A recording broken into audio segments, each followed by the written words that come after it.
So on the 14th of December 1861, Victoria became a widow. She did not take part in any public ceremonies and public duties for almost 10 years. I think her next real public appearance was when actually the Prince of Wales caught typhoid fever, but he survived, and there was a big Thanksgiving service in London, and Victoria decided to participate. She would take part in some private occasions, like the weddings of her children, but she would always appear in black, and she would really spoil the party. She believed that everybody should mourn forever after the death of Prince Albert. She could afford it politically, because the 60s, the 70s, the 80s are really the moment of great political stability in Britain, with a very stable political system. You may remember those previous leaders of political parties, so the Whig Party under Lord Melbourne and the Conservative Party under Peel and Palmerston. Later in the 19th century, the Conservative Party stayed more or less the same, but the Whig Party developed and transformed into the Liberal Party. So in the second half of the 19th century, we have still the two-party system, but rather than to have the Whigs and the Tories, as it was ever from the 18th century, we have the Tories, that is the Conservatives and the Liberals. And we have two great statesmen, the leaders of these parties, basically alternating as Prime Minister for something like almost 20 years. So the leader of the Conservative Party was Benjamin Disraeli. He was the son of Jewish family who took on Christianity, and he was a very flamboyant character. He was a writer, a novelist in his youth. He was a dandy, so he always dressed in a very fashionable manner, and he was the great proponent, like the previous Conservative ministers, of the colonial expansion. So he believed in the growth of the British Empire. He actually was the person behind, the politician behind the proposal that made Victoria the Empress of India. In 1877, the Parliament added another title to Victoria's title of the Queen and made her officially the Empress of India.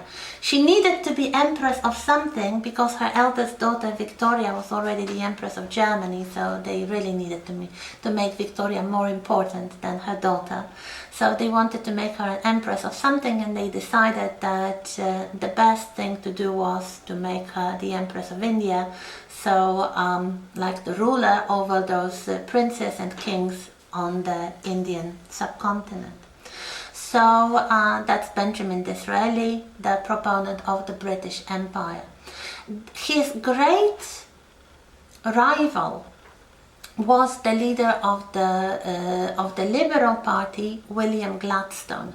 William Gladstone was probably the closest to a socialist that you could get in the highest circles of power in the later Victorian period. He was not so interested in the colonial expansion. He believed that there are more serious problems closer to home. He believed that the life of the working classes should be made easier, and definitely he believed in home rule for Ireland. This was his pet idea. Whenever he had the chance to speak in Parliament, he would always start talking about the necessity of home rule for Ireland. He was a strict Protestant. There are some strange elements of his biography, like he had some strange hobbies. One of his hobbies was chopping wood. Whenever he thought he needed to relax, he would go and chop wood. Another hobby was to approach prostitutes in the street and try to moralize to them. Okay, well, this wasn't perhaps completely unknown in the Victorian society, but it wasn't something very, very common. As you might expect, Victoria had very strong personal opinions about these two politicians. In fact, she adored Disraeli and detested Gladstone. Why? Because Disraeli treated her like a woman, because he flirted with her, because he praised the books that she wrote, and actually Victoria published some excerpts of her diaries referring to her visits to Scotland. And when Disraeli first came as the Prime Minister, he brought Victoria flowers from his own garden, and he said, "We authors, madam," and she was bought. He was a flatterer. He was really a flatterer. He knew how to talk with her, and Gladstone didn't know how to talk with Victoria. She complained in one of the letters that he always addressed her as if she were a public meeting. So he never approached her as a human being, rather as an institution, and she really disliked that. So whenever she had a chance, she would favor Disraeli. And after some of the wonderful, incredible political stunts that he did, for example, buying the Suez Canal for Victoria with private money, because he decided they needed to buy it quickly. Because the French were also considering buying the shares of the Suez Canal, and it would take too long for the government to actually give the money for this purpose. So he just approached his personal friend, Baron de Rothschild, yes, the banking family, and he borrowed the money, like the heap of money, to buy the shares of the Suez Canal, and he just presented it as a gift to the Queen. The Queen was absolutely won over. She gave him all the honors and titles that she could. She made him an earl finally, so he couldn't sit in the House of Commons anymore. He had to sit in the House of Lords.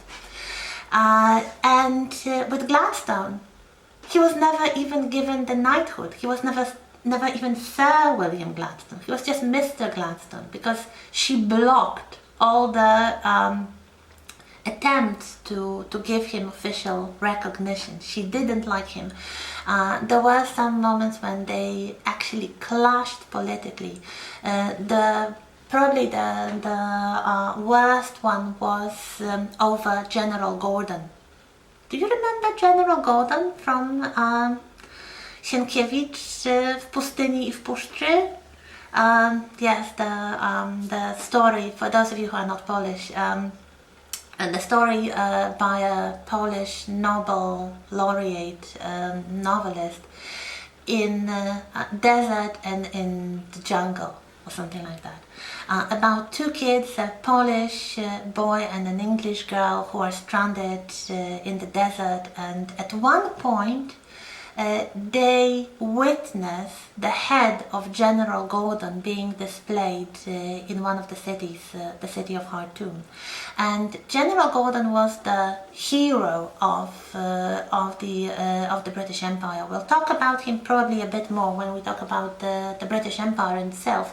But the point was that he was killed by the Arab uprising in the city of Khartoum, where he tried to establish a British post, really, without any official authorization from London. He just did it because he felt like it. He got himself into a long siege. He was finally killed by the insurgents. And during the siege, there was a massive public discussion in the British press, and also it kind of involved the government and partially Queen Victoria as well. What to do, should some sort of relief military force be sent to Khartoum to free or to help General Gordon. And they deliberated for so long, mostly because the government under Gladstone was against it. They thought, it's a foreign country, nobody asked him to go there, why should we send the military there to intervene in some foreign matters? Before they finally decided that, okay, he's a British citizen, let's send the military force, the Arabs broke the siege, and in the battle Gordon was killed. So Victoria blamed Gladstone personally. She wrote a telegram and she sent it via regular post, so that everybody would read that she is absolutely furious. That's one of the reasons he never really got any titles for his great efforts. He was a great statesman, and some of the things he did for the internal situation in Britain, and especially for Ireland, are really commendable. Victoria was a kind of power in the background. She was, of course, the monarch, but she reigned and not ruled. She was a constitutional monarch, so the parliament and the government did most of the ruling. The queen was just a figurehead. So she would sit on the throne sent from India, the kind of ivory throne. There is a photograph of her seated on this throne after she was given the title of the Empress of India. And note, on the photograph, she's not even wearing the crown. She's wearing her widow's clothes, the widow of Windsor. But she mostly spent her time in her private palaces, commandeering the family and enjoying the company of dogs. She really loved animals. She always supported animal rights.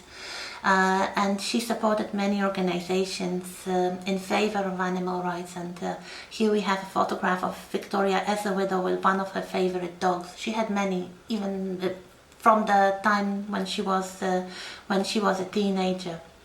There is a story, I'm not sure it's true, but it's kind of characteristic, it's possible, I would say, that straight after the coronation, the first thing that Victoria did was to give a bath to her favorite spaniel, Dash. So she was basically living a private life, appearing rarely. She had a very important relationship in this period, in the 70s mostly, with her Scottish servant named John Brown, who was brought from Scotland to Osborne House to be her horse riding companion. The doctors believed it would help the nerves of Victoria, it would help with her depression if she started to do some sports, and she always liked horse riding. So they brought this Scotsman to accompany her during the rides. They struck a friendship. Victoria really came to rely on him. She came to respect him very much. She always liked common people, and especially Scottish people, more than the courtiers. She believed they were more frank, they were honest, and John Brown definitely was a character like that. There were rumors, and he was quite controversial among Victoria's courtiers, including her children. They didn't like him, they were jealous. There were rumors that perhaps they were lovers, perhaps even they got secretly married. We will never know. We will really never know. Definitely what is true is that they were very close friends and companions, and if there was anything more to that, we'll never know that. Unfortunately, John Brown died again. Those men just kept dying. In the early 80s, and Victoria was left alone again for a while. She started to get a little bit more involved in the political matters. She struck this friendship with Disraeli at this time. And then the Jubilees happened. So the Golden Jubilee in 1887 and the Diamond Jubilee in 1897, which were the celebrations of the 50th and 60th anniversary on the throne. This was the moment when Victoria really became an icon, a logo. Her face appeared on in advertising. She was really the logo of the British Empire, and especially the Diamond Jubilee.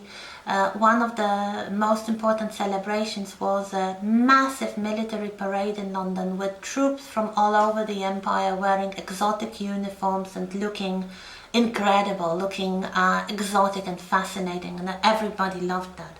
And one of the people that became close to Victoria after she became the Empress of India was another man, another servant, a young Indian called Abdul Karim. He was an Indian Muslim who was brought from India with one or two more servants to be a servant, to basically serve Victoria at the table.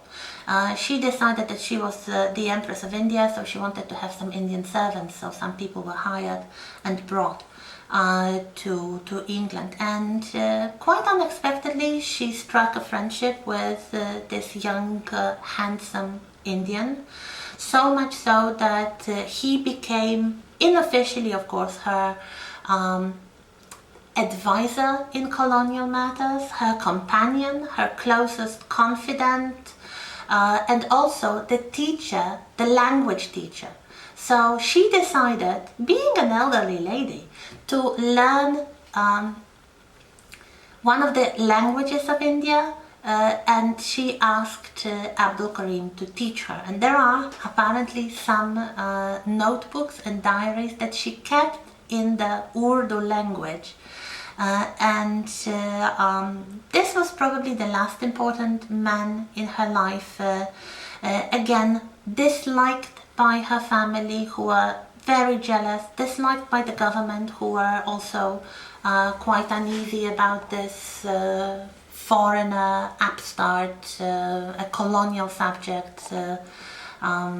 Victoria was never racist, never ever, but some people in her entourage, of course, were.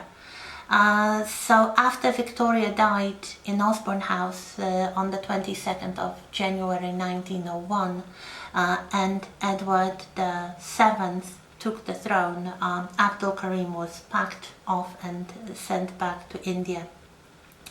So Victoria, at the time that she died, was the longest reigning monarch in British history. More than 63 years on the throne. So she beat the record of George III, and more so, she had much better health than he did, so she had all those jubilees, whereas George just spent the last years in seclusion in Windsor Castle. This record was broken only recently by Queen Elizabeth II. So yes, now she has been on the throne for longer than Queen Victoria, and it's not yet the longest reigning monarch in the world. I think this title is still held by the deceased King of Thailand, but we do not know. Perhaps Queen Elizabeth will break all records. And we continue in a moment.